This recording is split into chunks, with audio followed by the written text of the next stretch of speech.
I didn't think anything of it at first. It was just another cold afternoon, the kind that makes the city feel a little quieter than usual. I was coming out of a corner store with a coffee in one hand when she approached me, layers of worn clothes, eyes tired but sharp.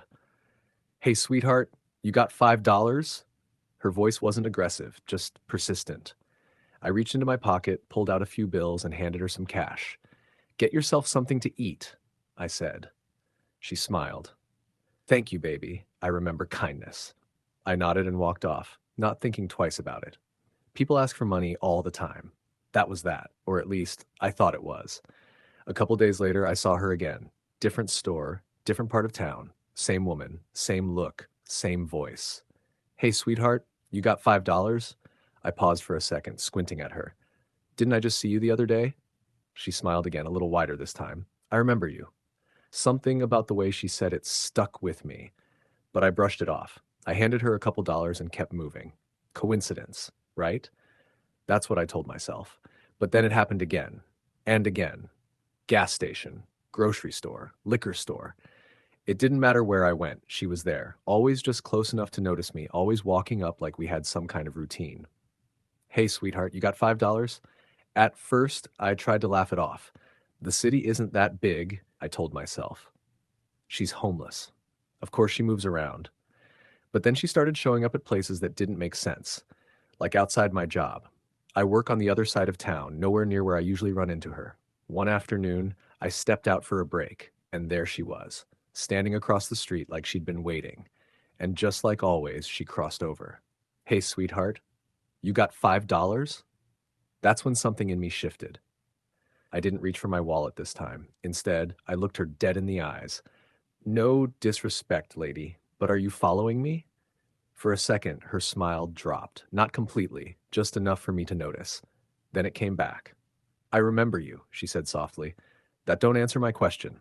She tilted her head, studying me like I was the one acting strange. "You helped me." "Yeah, once. So why do you keep showing up everywhere I go?" She didn't answer, just stood there smiling. I felt this chill crawl up my back. Not fear exactly, just unease. "It's not like you got a car," I muttered. "How you even getting around like that?" Still no answer. Just that smile.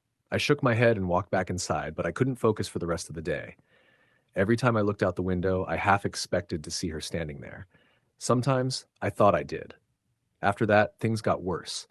I'd catch glimpses of her in places she shouldn't be, across parking lots, reflections in glass, standing at bus stops I wasn't even using, always watching, always smiling, always ready with that same line.